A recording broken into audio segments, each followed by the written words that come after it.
and gives me my great pleasure now to welcome Rebecca, who is going to introduce her panel.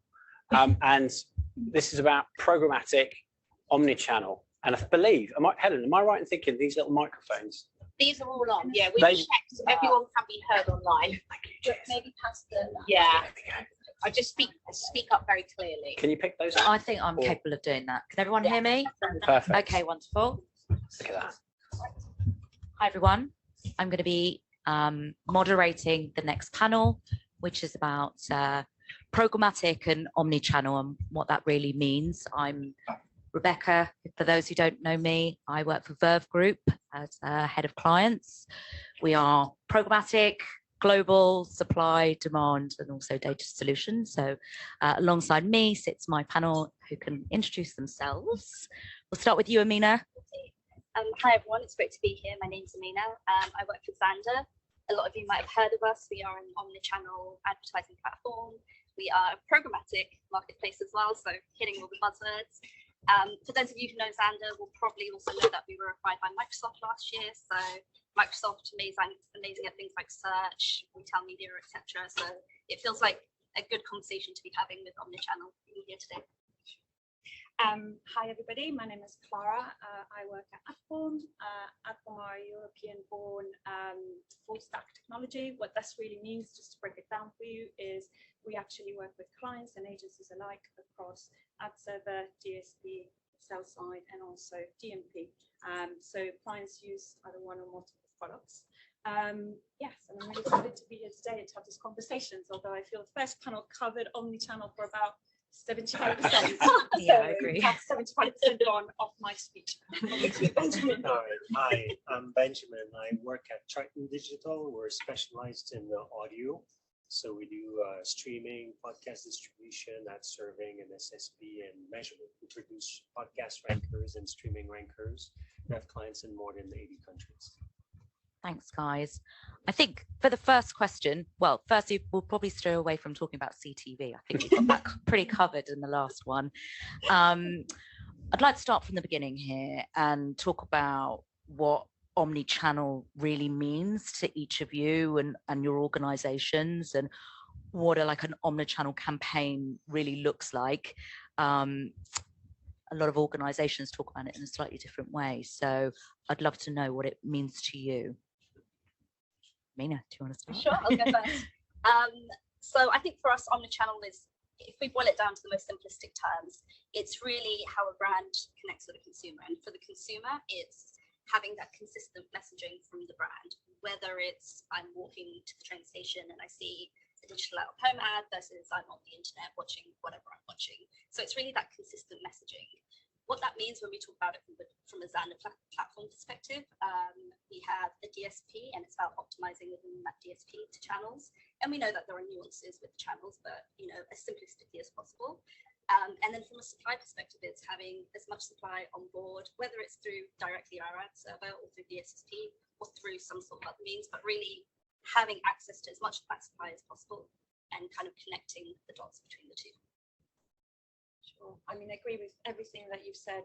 I think what I would add is that from a Adform point of view, but also really what we want to achieve is making sure that channels assist each other to really drive the consumer, well, the goal for the advertiser and the brand.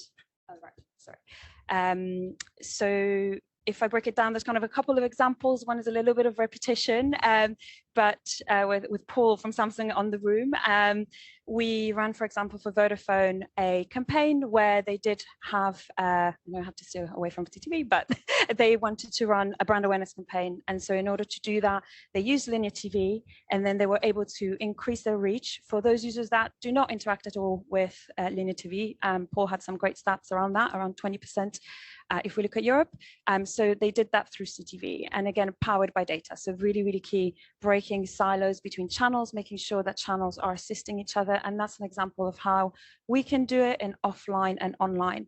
And then looking at more of an online example of what we can run through Adform, we had a really interesting case study with BMW, and we do this quite a lot actually.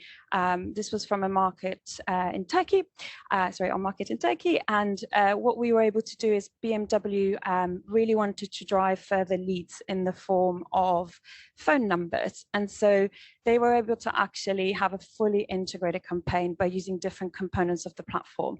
The way to do that was they were able to actually target TV users using the HBBTV protocol that enabled for users to enter their phone numbers directly from their TV set box and their remote. And then that really fed into the CRM. So really exciting that, again, full integration with the CRM, so the database got updated. And for those non-exposed, non-converters, they were then retargeted through open web, so display video, and also social. So that's a really exciting example of how you can have a fully integrated campaign and really have also brand and performance working together to drive results for clients. Yeah, and sorry for mentioning CTV. From my perspective in audio, actually, it's just to be part of the multimedia strategy from the brands and not feel isolated. So basically, you contribute to the media mix, and it can be all bought and reported back in a single view. Nice. Short, snappy. Yeah, having a one-stop shop is definitely something that agencies and brands really love, right? That the simplicity of being able to access it in one or few places really means efficiency, right? Which kind of leads me on to the next question, really. So would omnichannel really be a reality without having a programmatic ecosystem? I'm going to go to you, Ben, because Amina, you're closest. There you go. Yeah, it makes it more challenging for the microphone handling.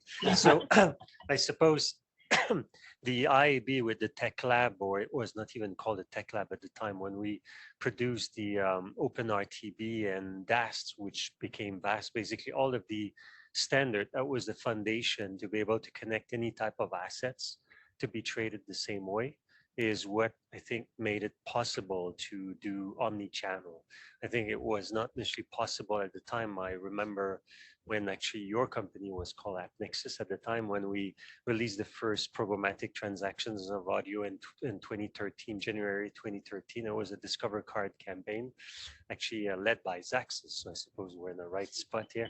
But basically, that was made possible because of the OpenRTB open perspective, as well as VAST that can accommodate, in that case, audio, even though it was supposed to be just for video. So basically, like, the foundation was there to be able to do any type of transaction. We still need to use some imagination and some duct tape to make it work, but that was that's why I think programmatic forced a way to make sure everything can be traded in the same way.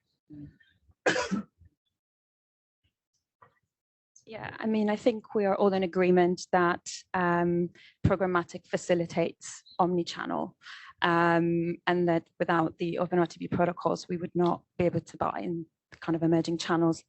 And that's a continuous evolution. So maybe a few other examples of how we're still in development. So in order to really gain that confidence, I think with buyers, again, Alice from Yahoo was mentioning how buyers don't feel comfortable with buying CTV on the open marketplace. There's currently work in progress, and in markets like US already live, but ad pod bidding. So really trying to make sure advertisers have more control, but also make sure that experiences on CTV do resemble TV, and that's really exciting. But again, work in progress, and we still continue to evolve. But programmatic does really allow to help with these type of protocols and standardization. Yeah, I enjoyed the history lesson there, Benjamin.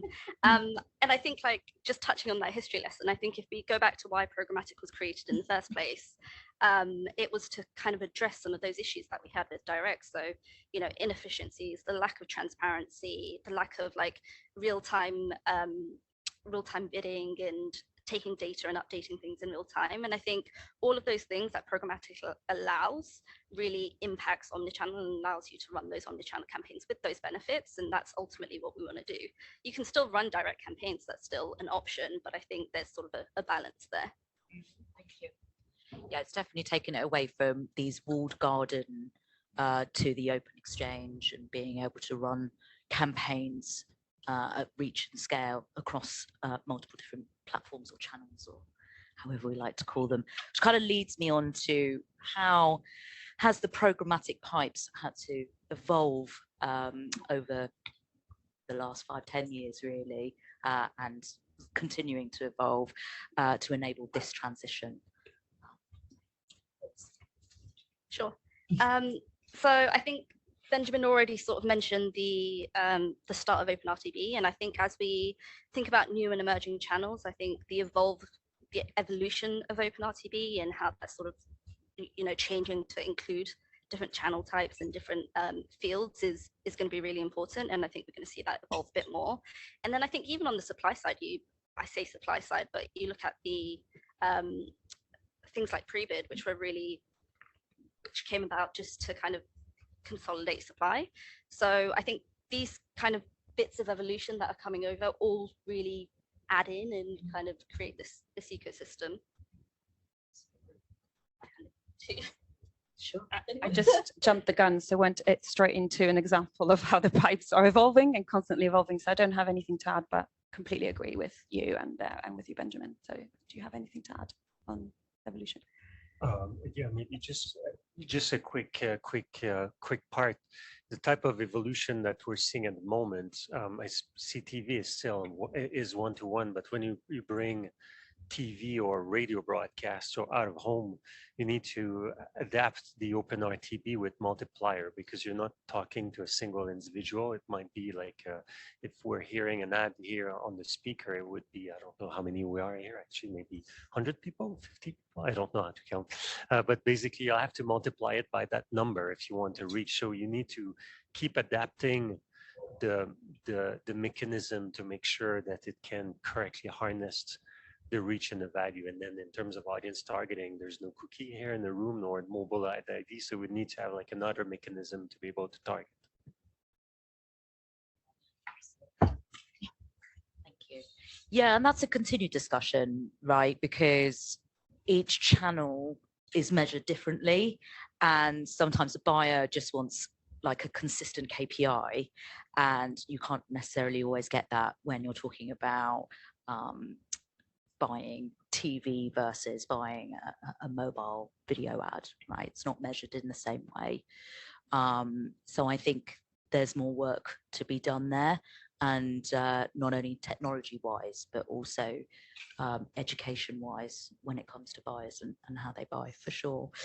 Which leads you on to key benefits of running omnichannel campaigns or programmatic omnichannel. Clara. Yeah, I think again covered a lot with Alice starting around efficiencies, data. We talked about breaking silos. I think again mentioning some clients, the fact that clients like the Decathlon in Italy with the agency Media Plus are planning audio campaigns and display campaigns with geo-targeting and can be up-weighted, down-weighted literally there and then in the moment. It's all very real time. So I think this is exciting because again, as more channels come in, then we can do this across a broader portfolio. And again, depending on the vertical of the client, can really, really help with investing money and making the kind of pound or dollar work harder. Yeah, and I think, you know, we're probably sat in a room full of traders being at the Xaxis office. So thinking about like benefits from a trader perspective, having a DSP that allows you to run campaigns across multiple channels without having to like flip through different DSPs, flip through different platforms, ultimately is going to free up trader time to be able to do other things and to be able to do more interesting things. So I think there's definitely an element of like simplifying the technology, but also just like valuing the people that we have and the time that they have, which I think sometimes gets forgotten. Yeah, I agree. Ben, was there Maybe anything you just wanted? one bit. This microphone situation is difficult. Yeah, it is. It's certainly not real-time microphone passing. So, so we talk about real-time bidding, but the real-time change of mind or tactics is actually what is the most beneficial, because real-time bidding is good in terms of price optimization, and that has to happen on both sides. But like, to give a concrete example, when unfortunately due to COVID, all of the markets were shutting down, we talked briefly about it. I think it's Alice that talked about it. So all of the out of home and all of the more retail budgets were shut down at the same time. But we saw in audio, because everyone was, I don't know if anyone remember like all of the new audio startups that like sprouted at that time, but basically all of the budgets, we saw a surge, like a 10x surge of transactions in the audio exchange. Everyone wanted to buy podcast, radio, and all of this. And we saw a lot of buyers that never bought like Dell computer to sell like computers to everyone stuck at home, and all of those brands that never advertise in audio. So I think that gives that benefit to brands to suddenly totally change their strategy based on a sudden change of circumstances and need to act fast. And when they need to buy on the DSP, which is enabled, whether it's Xender or Adform, they could literally just start buying audio without talking to anyone, because the open marketplace exists. And that's a bit the point with CTV. If you keep it always in closed garden, you cannot benefit from those sudden surge of interest. So I think it's important to keep a certain amount of inventory in the open marketplace to be able to absorb those shift of trends. Yeah, nice. Thank you. And just one last point to kind of add there, and Amina, I think you kind of talked about this earlier around having that consistent message when you're buying across, omni-channel or different channels. If you're an advertiser and you have a lot of your own first-party data, being consistent with how you're communicating to your audience is real valuable. Allowing that for buyers to do, which leads me on to nicely around the challenges that we see at the moment within our organisations, but also as an industry. Because you're closer. Pass it to you. I think we've probably talked about it a ton, but obviously measurement is probably the biggest challenge. And I think it was spoken about in the last panel that that's not been figured out. And I think we're consistently trying to kind of get to the bottom of that. I think also just acknowledging that some of these challenges, some of these like channels are different and they are meant to behave differently, and that's okay, and kind of being able to accommodate those where needed, I think is really important. But I think that's where I am right now, lots of challenges. I thought Alice was a little bit pessimistic again around her conversation with Richard Brooks. So I'd love to shine a little bit of ray of light with the WFA's Origin initiative, which again is backed by advertisers and really is kind of, for once, it's the UK launching before the US. So in terms of measurement, yes, it's complex, but hopefully there is definitely a lot of backing from advertisers and industry bodies like yourselves at the IAB. So there's a lot of work that is being done to really make sure there is really enablement then of omnichannel, because that will really help drive it further. And then I think maybe a couple of other points. We need to really simplify things for advertisers. Previous panel example, SVOD, BVOD, fast. And I think if you enter in a room full of clients or with your clients, talking about those terms, there's that famous meme where no one sits at a kind of couch saying, "Oh, we'll watch some fast TV tonight." Like, it's just, we need to keep it really simple, but at the same time we have a lot, everyone in this room has a lot of responsibility to educate clients and upskill teams so that we can again move to omnichannel campaigns. So I think infrastructure as a client and agency and also ad vendors, it needs to kind of evolve with omnichannel so that we can really grow this this type of buying, which is super exciting. So all of the standards are pretty much where they should be in terms of making it possible to do proper omni-channel buying. The problem is most of the tech industry is not following all of the standards. So when you're trying to purchase inventory across all channels, you may not have the right set of tools, or you may have to use multiple tools, unfortunately, whether it's for measurement or for audience targeting, because again, I think there's a false premise that everyone can be targeted individually, but because of privacy laws, as well as changing technological environments, it's not possible, which is actually great, because I don't think everyone wants to have the big brother knowing exactly what everyone is doing. So you need to figure out a way to adapt to being able to still correctly do your job as an agency or as a brand, sell your products, or as a publisher, produce your content to attract an audience. But it cannot be forced in a single stack that does exactly the same for all channel. Again, if you go in out of home, whether it's audio or display, if you go in a toilet, there's no cookie, and I'm glad about that, but you won't be able to be tracked using cookies. So if for some reason someone is expecting a DMP that only supports cookie to track all of the audience buys and measure the lift, it won't work. So it requires some work, which is good because we won't be dominated by robots right away. So we need to have some human brains that think about how to correctly leverage and use the right vendors, as well as people in each of those vendors to have like the proper R&D department to evolve the products to adapt to everything which is out there. Because again, like in audio and mobile app, there's no header, so you cannot do header bidding, and some of the supply path optimization wouldn't make sense in out of home or in audio. So I'm not saying that supply path optimization is not worth to do in audio or in out of home, but you may not be able to use the same mechanism with like a vast tag that you're supposed to put on the header or on a player when there's none. So you need to think about the tools and how to make them evolve, and make sure that you're not discriminating against a channel just because whatever you chose as a technology stack is not adapted to that channel. Yeah, that's a really valid point. Yeah, and I think we could sit here all day talking about challenges, right? From all the way from the advertiser to the agency to the platform to the publishers, and we've definitely got more. You know, we definitely need to evolve to make that more simpler to do the buy end to end. Even though we've got the programmatic tools to do it, a lot of the time. The processes and the workflows, even down to the creative, can be different across each channel, which can take some time. Which leads me on to the final question, actually. I feel like we've burnt through this very quickly, guys. And it's the same question that we had for the last panel. Where do you see omnichannel programmatic evolving in the next 12 months?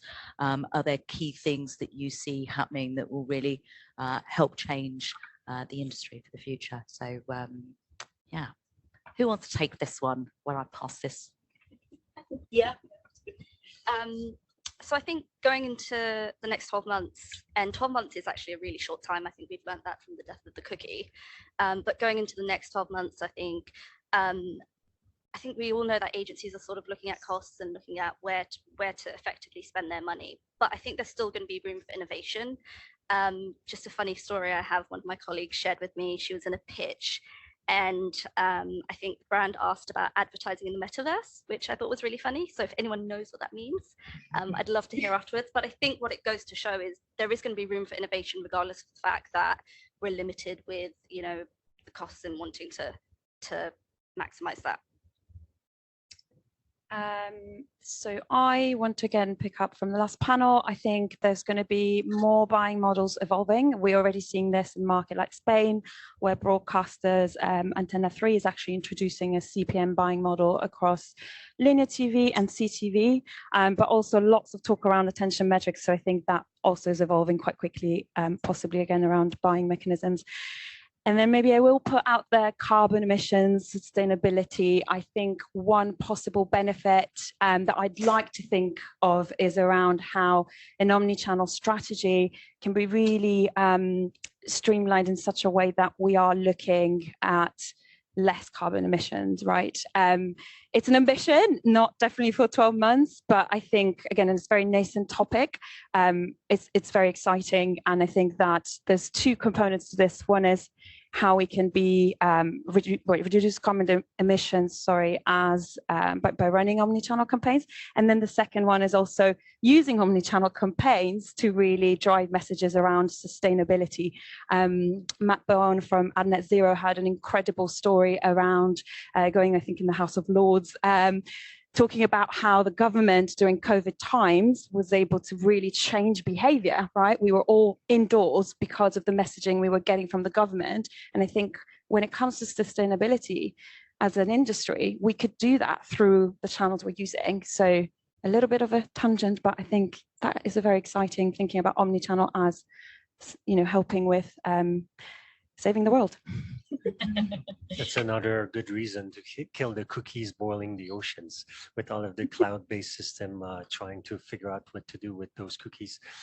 Specifically for audio, we're about to roll out programmatic over the air of radio, but in the US, so you can literally use like a DSP, not like a specific DSP for audio, but any DSPs, multi-channel DSPs, to actually buy radio spots, not streaming like the broadcast FM radio in the US, and then we'll propagate that in other countries.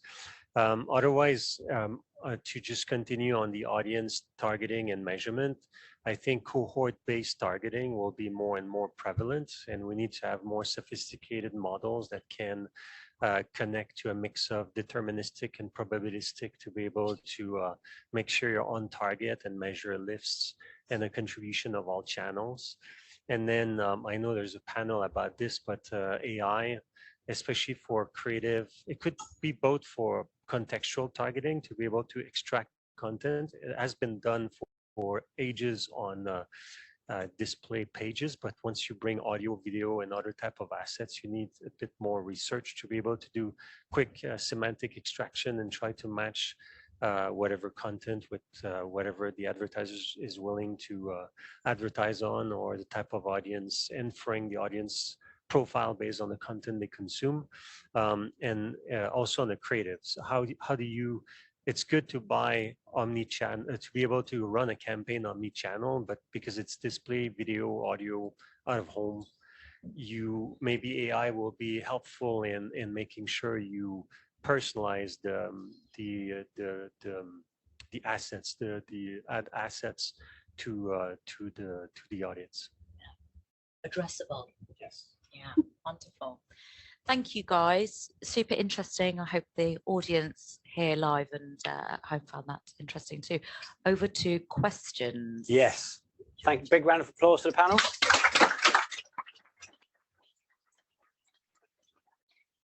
Thank you, Rebecca, for the expert moderation and for the great content.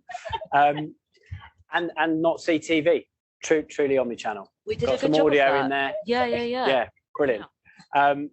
So I got from that it's omnichannel is about breaking silos. But some of the challenges are really around measurement and attribution, but plenty of opportunity. Can we open up to questions too? We've got any questions coming through? I think we're going to have to go to the next panel. We're going to go straight to the next panel. Okay. All right. Well, big thank you. We're going to take one in the room, because actually the questions that we had come through, the panel actually answered the last one. So that's efficient. That's truly programmatic. Real time. Real time. Any questions from the audience? Yes. Sure. Yes, I'll. Okay. Moderator and runner. Yeah. How do you see generative AI and programmatic working together? So, do you want to repeat that one more time? How do you see programmatic and generative AI and DCO working together in the future? Interesting. it's a good question. I suppose you need to train against a model. I'm not too sure I don't think the open web has a lot of insights to train like a bidder, but maybe I'm wrong. I don't know. I also feel like it's a bit early to ask that question. I mean, we're all just like using ChatGPT to like find recipes today. Do you know what I mean? I think it's going to be a few more years till we kind of make it down that path. That's my personal opinion. Yeah, no, agreed. Absolutely. think will want to watch. So but when that is there, it sounds Awesome. Thank you very much.